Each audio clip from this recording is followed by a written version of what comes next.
दोस्तों नमस्कार। आप सभी के लिए अर्धवार्षिक परीक्षा का हिंदी विषय का पेपर में लेकर आ चुका हूं। इस हिंदी विषय के पेपर में आपको 75 नंबर के सारे क्वेश्चनों के आंसर बताए जाएंगे। सभी बच्चे ध्यान देंगे। यहाँ पर एमपी बोर्ड वाले मेरे जितने भी साथी जुड़े हुए हैं सभी का बहुत बहुत स्वागत मैं करता हूँ। यहाँ पर आज मैं आपको हिंदी सब्जेक्ट के जो इस पेपर को डिस्कस करूँगा, इसको आप सभी बच्चे अच्छे से याद कर लेंगे क्योंकि इसमें से 100% आपकी परीक्षा में क्वेश्चन देखने को मिलेंगे। ये आपके अर्धवार्षिक परीक्षा के सिलेबस पर आधारित है, इसलिए आप सभी बच्चों को याद करना रहेगा। आइए स्टार्ट करते हैं। और सभी बच्चों को मैं एक बात कह देता हूं कि इसमें ये जितने भी क्वेश्चन दिए गए हैं इस पूरे पेपर के सारे के क्वेश्चन आप लोगों को हल कर लेने हैं। और एक और बात मैं बता देता हूं कि चैनल को सब्सक्राइब करके और घंटी की बटन को ऑल पर रखना ताकि आपको सारी अपडेट मिलती रहे। आइए प्यारे बच्चों स्टार्ट करते हैं हम पहले क्वेश्चन से। और ये रहा आपकी स्क्रीन के सामने आपका पहला प्रश्न। सही विकल्प चुनकर लिखिए में रसखान किसके भक्त कवि हैं। यहाँ पर रसखान की बात करी है। और एक बात मैं आप सभी को बता दूं, रसखान ने भगवान कृष्ण की भक्ति करी थी, तो इसमें आपको आंसर के रूप में ऑप्शन नंबर 1 लिखना रहेगा और वो हो जाएगा भगवान श्री कृष्ण के। ठीक है, रसखान भगवान श्री कृष्ण के भक्त थे। आप सभी बच्चे हमारे ऐप को इंस्टॉल कर लेना। ऐप की लिंक मैंने इस वीडियो की डिस्क्रिप्शन में डाल रखी है। इंस्टाग्राम की लिंक भी दे रखी है, वहाँ पर आप जाकर फॉलो कर सकते हैं। और इसके अलावा टेलीग्राम की लिंक भी आपको दे रखी है मैंने। अब देखो आपका अगला प्रश्न ये रहा, जो ईश्वर में विश्वास रखता हो, जो ईश्वर में विश्वास रखता हो उसको आस्तिक बोला जाता है। तो यहाँ पर आस्तिक होगा। और मान लीजिए जो विश्वास ना रखता हो उसके लिए क्या होगा, तो उसके लिए एक शब्द आता है और वो हो जाएगा नास्तिक। ठीक है, विश्वास रखने वाला तो आस्तिक होता है और विश्वास नहीं रखने वाला नास्तिक हो जाएगा। दोस्तों अगला क्वेश्चन ये रहा आपकी स्क्रीन के सामने, वाक्य के कितने अंग होते हैं। देखो अंग अलग है और भेद अलग है, प्रकार अलग है। वाक्य के कितने अंग होते हैं, तो इसमें आपको 2 बताना है। पहला देखो, पहला तो हो जाएगा साथियों आपका उद्देश्य। ठीक है, और इसके बाद में दूसरा हो जाएगा विधेय। ये वाक्य के 2 अंग होते हैं। अगर आपसे परीक्षा में प्रश्न पूछते हैं कि रचना के आधार पर वाक्य कितने प्रकार के होते हैं, तो आप बताएंगे रचना के आधार पर 3 प्रकार के होते हैं। अगर आपसे पूछते हैं अर्थ के आधार पर कितने होते हैं, तो आप बताएंगे 8 प्रकार के होते हैं। और अगर आपसे पूछते हैं वाच्य के आधार पर कितने हैं, तो आप बताएंगे 3 प्रकार के होते हैं। इस तरीके से आपको सीखना है। लेकिन यहाँ पर अंग पूछा है तो वाक्य के 2 अंग होते हैं, एक तो है उद्देश्य और एक है विधेय। नेक्स्ट क्वेश्चन है, कबीरदास की एक रचना है। देखिएगा साकेत, साकेत मैथिली शरण गुप्त की रचना है आप लोगों की, तो इसमें आपको मैथिली शरण गुप्त बताना रहेगा। ठीक है, और एक और बात मैं बताता हूँ आपको, बीजक, ये जो बीजक है ये है हमारे कबीरदास जी की रचना जो कि हमसे पूछी गई है। ठीक है, कुरुक्षेत्र और यामा कमेंट करके आप बताएंगे। जिसका भी कमेंट सही रहेगा उसको हमारी तरफ से हार्ट मिलेगा। तो आप समझ जाना कि आपने सही आंसर दिया है। कबीरदास का जो प्रतिनिधि ग्रंथ है वो है बीजक। साथियों बीजक में 3 रचनाएँ आती है, एक तो है साखी, दूसरी है सबद और उसके बाद में है तीसरी रमैनी। हमारे कक्षा 9वीं में साखियाँ भी दी है और सबद भी दी है। अब हम देखते हैं क्वेश्चन नंबर 5, रस के कितने अंग होते हैं। यहाँ पर आपको रस के अंग बताना है, जो कि रस के अंग होते हैं कितने, 4 अंग होते हैं। रस के 4 अंगों में सबसे पहले आता है विभाव। ध्यान रखना आप सभी बच्चे, क्योंकि आपसे परीक्षा में लिखने के लिए भी पूछा जाता है। विभाव के बाद में आप लोगों का आता है अनुभाव, अनुभाव के बाद में आपका आता है स्थायी भाव। ठीक है, स्थायी भाव। और बच्चों स्थायी भाव के बाद में आपका हो जाएगा और वो हो जाएगा संचारी भाव। ठीक है, ये रस के कितने अंग होते हैं, इस प्रकार से ये 4 अंग रस के होते हैं। रस के अगर आपसे भेद पूछते हैं कि रस के कितने भेद हैं, तो आप बताएंगे 10 भेद है। 10 भेद है और 10 ही आपके स्थायी भाव है।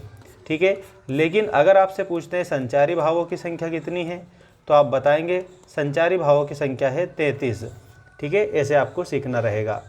अगला प्रश्न देखिएगा, किस काल को स्वर्ण काल कहा जाता है।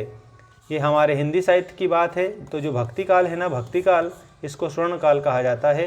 क्यों कहा जाता है, क्योंकि इसमें सबसे ज़्यादा प्रमुखता लोक कल्याण की भावना को दी गई थी, इसलिए इसको स्वर्ण काल के रूप में भी जाना जाता है।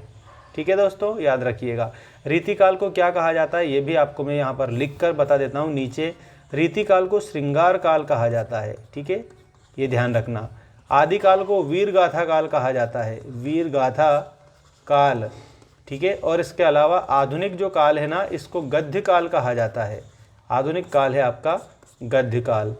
ठीक, इस प्रकार से आप लोगों को सारे काल से रिलेटेड बात याद रखनी है। और 1929 में इसको डिवाइड करा था, काल विभाजन करा था। ठीक है, तो थोड़ा इसको भी ऐसे सीख लिया करो, ये सरल चीज़ें हैं, कोई डिफ़िकल्ट नहीं है। अब मैं आपको बता रहा हूँ रिक्त स्थानों की पूर्ति कीजिए से क्वेश्चन, और इसको आप अच्छे से याद करेंगे। सभी बच्चे चैनल को सब्सक्राइब कर लीजिएगा और घंटी की बटन ऑल पर रखना ताकि आपको सारी अपडेट मिलती रहे। श्रृंगार रस का स्थायी भाव है, तो श्रृंगार रस का स्थायी भाव आपको रति बताना है। अगला देखो, दो वर्णों के मेल को कहते हैं, तो दो वर्णों का जो मेल होता है उसको हम संधि कहते हैं। हवा का पर्यायवाची शब्द है, हवा का पर्यायवाची पवन हो जाएगा। ठीक, अगला प्रश्न है, दो बेलों की कथा के लेखक कौन है? तो दो बेलों की कथा के लेखक है प्रेमचंद जी। ये मुंशी प्रेमचंद ने दो बेलों की कथा लिखी है, दो बेलों में एक हीरा एक मोती वाला। ठीक है, अगला देखो, एक भारतीय आत्मा को कहा जाता है, तो इसमें माखन लाल चतुर्वेदी को एक भारतीय आत्मा कहा जाता है। ठीक है, तो आप माखन लाल चतुर्वेदी आंसर के रूप में लिख देंगे। एक बेल का नाम हीरा और दूसरे का नाम क्या था? तो दूसरे का नाम था दोस्तों मोती। ठीक है, ये आप लोगों का सारा कंप्लीट हो चुका है। रिक्त स्थानों की पूर्ति मैंने कर दी है, आप चाहो तो स्क्रीनशॉट ले सकते हैं क्योंकि इससे आप लोगों को काफ़ी फ़ायदा हो जाएगा। परीक्षा में 100% इसमें से प्रश्न छपेंगे दोस्तों, ये भी आप ध्यान रखना। अगला जो क्वेश्चन है वो ये रहा आपकी स्क्रीन के सामने, क्वेश्चन नंबर 3। क्वेश्चन नंबर 3 में आपको दिया है रीढ़ की हड्डी। देखो, सबसे पहले तो जोड़ी बनाइए, ऐसा लिखा है। रीढ़ की हड्डी किसकी रचना है? तो यहाँ पर जगदीश चंद्र माथुर की एकांकी है। वीर रस का स्थायी भाव आप उत्साह बताएंगे। राम भक्त कौन थे? राम भक्त तुलसीदास जी थे, इसीलिए तुलसीदास जी ने रामचरितमानस की रचना की थी। ठीक है, रामचरितमानस ये तुलसीदास की रचना है।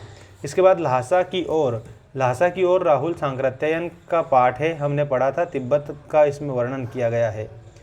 अगला है आपका अलंकार के भेद। अलंकार के दो भेद हैं, एक तो शब्द अलंकार है, एक अर्थ अलंकार है। नेक्स्ट देखिएगा, अर्थ के आधार पर वाक्य के कितने भेद होते हैं? तो अर्थ के आधार पर वाक्य के 8 भेद होते हैं। ठीक है, इस तरीके से आप जोड़ी मिलान कर देंगे सभी बच्चे। अब जल्दी से जल्दी एक काम करेंगे मेरे सभी प्यारे भैया बहन, चैनल को सब्सक्राइब करके और लाइक ज़रूर कर दें, क्योंकि मैं वार्षिक परीक्षा के लिए बहुत ही बेस्ट चीज़ आपके लिए लेकर आऊँगा और आपको आराम से पास करवा दूंगा। इतनी इंपॉर्टेंट चीज़ें मेरे द्वारा यहाँ पर बताई जाएगी, तो ज़्यादा टेंशन नहीं लेना है। ठीक है, बस चैनल को सब्सक्राइब करके रखना। झूरी काछी जाति का था, बिल्कुल सत्य बात है। सत्य असत्य हम लिख रहे हैं, इसमें आपको सत्य लिखना है। अगला देखो, संधि में शब्दों का योग होता है, असत्य है, क्योंकि संधि में वर्णों का मेल होता है, ना कि शब्दों का योग। शब्दों का योग किस में होता है? तो समास जो होता है ना, समास में हमारे शब्दों का योग होता है। एक भारतीय आत्मा माखन लाल चतुर्वेदी को कहा जाता है, ये बात बिल्कुल सत्य के रूप में आपको लिखना रहेगा। संचारी भाव 33 प्रकार के होते हैं, ये बात भी आप लोगों को सत्य लिखना है, क्योंकि सही है भाई, सही है तो सही लिखेंगे। करुण रस का स्थायी भाव रति है, गलत बात है, क्योंकि करुण रस का स्थायी भाव क्या होता है? करुण रस का स्थायी भाव होता है शोक। ठीक है, और रति किसका है? तो रति तो हमारा जो श्रृंगार रस है ना, इसका स्थायी भाव है रति। तो कबीर एक समाज सुधारक थे, इसमें आपको सत्य के रूप में आंसर करना रहेगा, बिल्कुल सही। ठीक है, सत्य के रूप में आंसर इसमें कर देंगे सभी बच्चे। इसके बाद में क्वेश्चन नंबर 5 देखेंगे आप सभी बच्चे। देखिएगा, यहाँ पर कबीर दास की भाषा का नाम लिखिए, तो इसमें आपको सदुक्कड़ी आंसर के रूप में करना रहेगा। ठीक है, ये कबीर की भाषा है सदुक्कड़ी। काव्य की शोभा बढ़ाने वाले धर्म तत्व क्या कहलाते हैं? तो वो कहलाते हैं अलंकार। ठीक है, अलंकार का मतलब क्या होता है? आभूषण या गहना। विद्यालय शब्द का संधि विच्छेद कीजिए, तो विद्या प्लस आलय इसका संधि विच्छेद होगा, विद्या प्लस आलय ये संधि विच्छेद होगा। कविता के रचना विधान को क्या कहते हैं? तो कविता के रचना विधान को छंद कहा जाता है। ठीक, किन्हीं दो महाकाव्यों के नाम लिखिए, तो आपको एक तो लिखना है रामायण, ठीक है, और दूसरा लिख देना है महाभारत। ये दो महाकाव्यों के नाम हो गए। सूरदास किस भक्ति शाखा के कवि थे? देखो, सूरदास जी है ना, कृष्ण भक्ति शाखा के कवि थे। कृष्ण भक्ति शाखा याद रखना। और कृष्ण भक्ति किस में आती है? ये आती है सगुण भक्ति में। ठीक है ना, तो इसमें कृष्ण भक्ति शाखा हमारा करेक्ट आंसर हो जाएगा। सभी का आंसर मैंने दे दिया है, स्क्रीनशॉट ले सकते हो सभी बच्चे, और चैनल को सब्सक्राइब कर लेना। मेंस एजुकेशन ऐप की लिंक मैंने डिस्क्रिप्शन में डाल रखी है, तो आपको ऐप डाउनलोड कर लेना है। वहाँ पर आप लोगों के लिए जो स्टडी मटेरियल है वो जो आएगा उसको आप ज़रूर हल करेंगे, परचेस कर लेंगे। मिलता हूँ मैं नेक्स्ट वीडियो में, सभी बच्चे ध्यान रखेंगे। अगर आपको ये PDF चाहिए तो मुझे कमेंट करेंगे PDF और इंस्टाग्राम पर फॉलो करके, और वहाँ पर PDF कमेंट कर देना तो आपके पास में PDF पहुँच जाएगा। ठीक है दोस्तों, धन्यवाद।